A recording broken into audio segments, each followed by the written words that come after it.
राधे राधे दोस्तों मार्गशीर्ष मास की शुक्ल पक्ष की एकादशी को मोक्षदा एकादशी कहते हैं।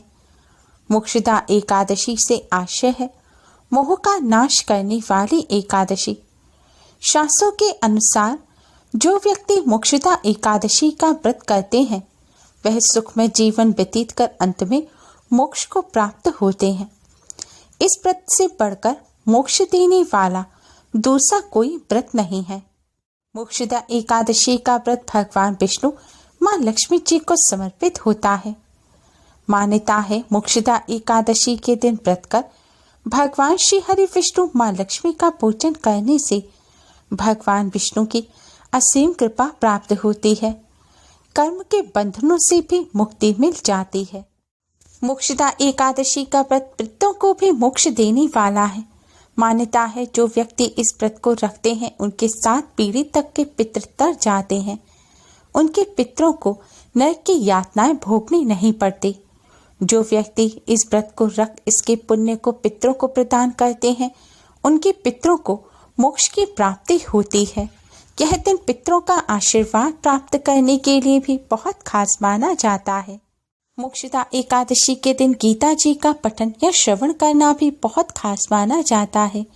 शास्त्रों के अनुसार इसी दिन भगवान श्री कृष्ण ने गीता का उपदेश दिया था, इसलिए इस दिन को गीता जयंती के नाम से भी जाना जाता है।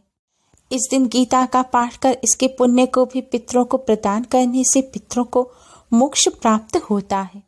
दोस्तों इस बार मोक्षदा एकादशी का व्रत 3 दिसंबर दिन शनिवार को रखा जाएगा और व्रत का पारण 4 दिसंबर को किया जाएगा। व्रत पारण करने का शुभ मुहूर्त है 4 दिसंबर की दोपहर 1:14 से दोपहर 3:19 तक। हरिवासर 4 दिसंबर को सुबह 11:40 पर समाप्त होगा। इस बार मोक्षदा एकादशी शनिवार के दिन है।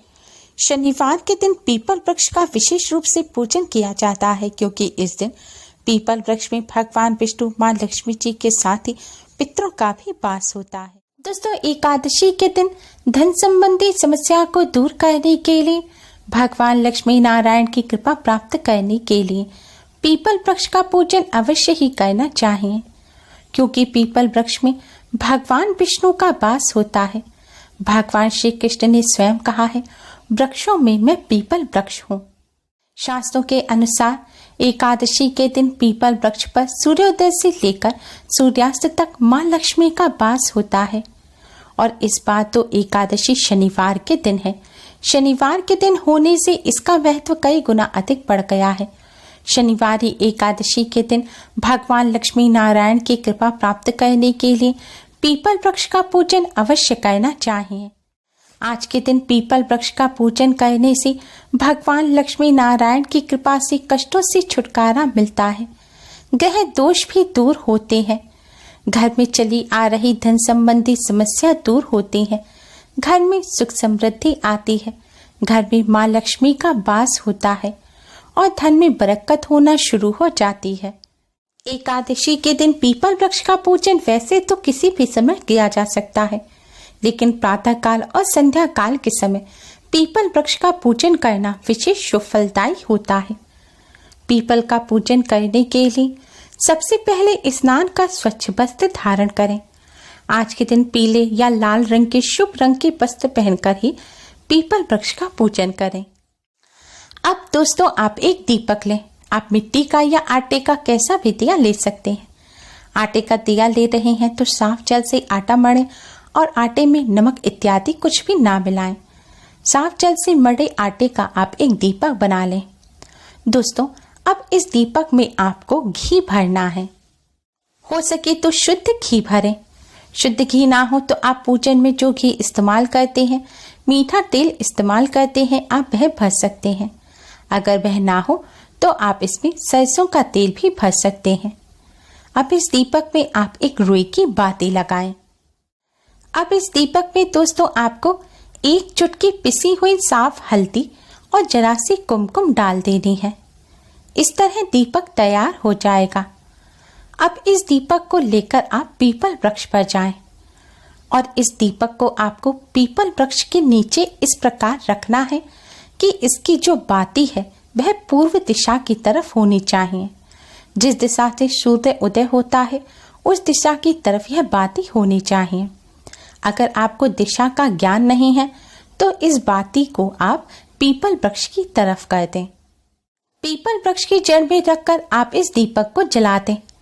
अब दोस्तों आप भगवान श्री गणेश को प्रणाम करें। फिर पीपल में विराजमान भगवान श्री विष्णु और धन की देवी माँ लक्ष्मी को प्रणाम कर समस्त देवी देवताओं को प्रणाम करें। अब आप भगवान विष्णु जी के 12 मंत्र ओम नमो भगवते वासुदेवाय का जाप करें। दोस्तों हो सके तो आप इस मंत्र का 108 बार जाप करें। 108 बार ना कर सकें तो कम से कम 11 बार आप इस मंत्र का जाप यहीं पीपल वृक्ष के नीचे बैठकर ही करें। 11 बार जाप करने के पश्चात दोस्तों अब मां लक्ष्मी जी के इस मंत्र का भी 11 बार जाप करें। मंत्र है ओम महालक्ष्मी नमः।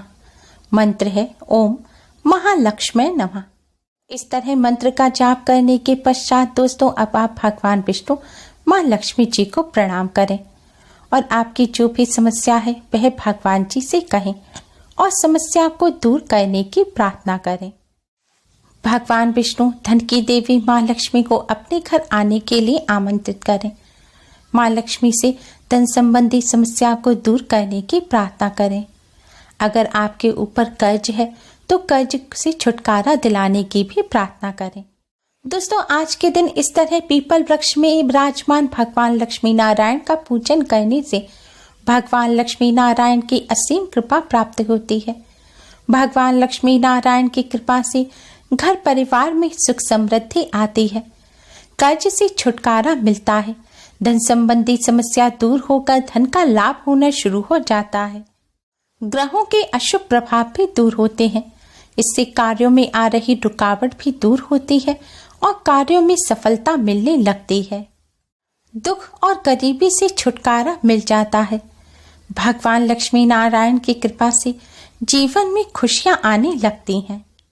इसलिए दोस्तों एकादशी के इस शुभ संयोग पर कष्टों से छुटकारा प्राप्त करने के लिए और धन संबंधी समस्या को दूर करने के लिए पीपल में विराजित भगवान लक्ष्मी नारायण का इस तरह से पूजन अवश्य ही करें। दोस्तों अगर आप शनिदेव से संबंधित किसी दोष से पीड़ित हैं, आप पर ढैया, साढ़े साती या शनिदेव की महादशा चल रही है, तो शनिदेव को प्रसन्न करने के लिए भगवान लक्ष्मी नारायण का पूजन करने के पश्चात आप पीपल वृक्ष के नीचे बैठकर ही एक बार उच्च स्वर में हनुमान चालीसा का पाठ अवश्य करें और फिर बजरंगबली को प्रणाम कर शनिदेव को प्रणाम करें और शनिदेव से संबंधित दोषों से राहत दिलाने की बजरंगबली से प्रार्थना करें। दोस्तों शास्त्रों में वर्णित है कि जिन पर बजरंगबली की कृपा होती है उन पर शनिदेव सदैव प्रसन्न रहते हैं। उन व्यक्तियों को शनिदेव के कभी भी कुप्रभाव सहन नहीं करने पड़ते। इसलिए शनिदेव से संबंधित दोषों से राहत पाने के लिए आप हनुमान चालीसा का पाठ अवश्य ही करें। दोस्तों पीपल वृक्ष का पूजन करते समय कुछ बातों का विशेष तौर पर ध्यान रखें। शास्त्रों के अनुसार पीपल वृक्ष में भगवान लक्ष्मी नारायण के साथ ही समस्त देवी देवताओं, पितरों, शनिदेव का वास होता है। इसके साथ ही पीपल वृक्ष में सभी प्रेत आत्माओं को भी निवास मिलता है। इसलिए सदैव ऐसे ही पीपल वृक्ष का पूजन करना चाहिए जो मंदिर में लगा हुआ हो या जहां पर रोजाना पूजन किया जाता हो, या फिर अगर निर्जन स्थान पर भी है तो वहां पर पहले से ही भगवान की मूर्ति स्थापित हो और वहां पूजन किया जाता हो। बिल्कुल सुनसान स्थान पर लगे हुए पीपल वृक्ष का भूलकर भी पूजन ना करें। साथ ही अशुद्ध स्थान पर अगर पीपल वृक्ष लगा हुआ है तो उसका पूजन ना करें। आपके घर में पीपल का कोई पौधा उगाया है तो उसका भी पूजन ना करें। पीपल वृक्ष का पूजन देर रात के बाद नहीं करना चाहिए। शास्त्रों के अनुसार सूर्योदय से लेकर सूर्यास्त के 1.5 घंटा बाद तक पीपल वृक्ष में माँ लक्ष्मी का वास होता है और उसके बाद रात्रि में अलक्ष्मी का वास होता है और रात्रि में पूजन करने से घर में गरीबी आती है। इसलिए सूर्यास्त के लगभग 1.5 घंटा बाद तक ही आप पीपल वृक्ष का पूजन करें।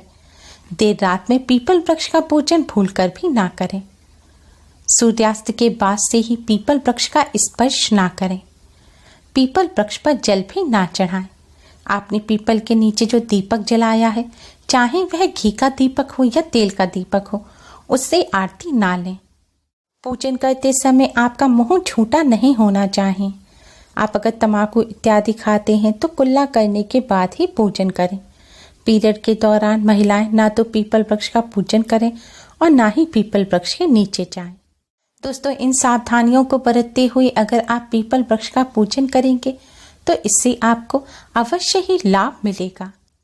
उम्मीद है आपको हमारी ये वीडियो पसंद आई होगी। प्लीज़ लाइक कर अपने फ्रेंड्स के साथ शेयर जरूर करें और यूजफुल वीडियोस के लिए चैनल को सब्सक्राइब कर बेल आइकन को भी जरूर दबाएं। Thanks for watching. Radhe Radhe.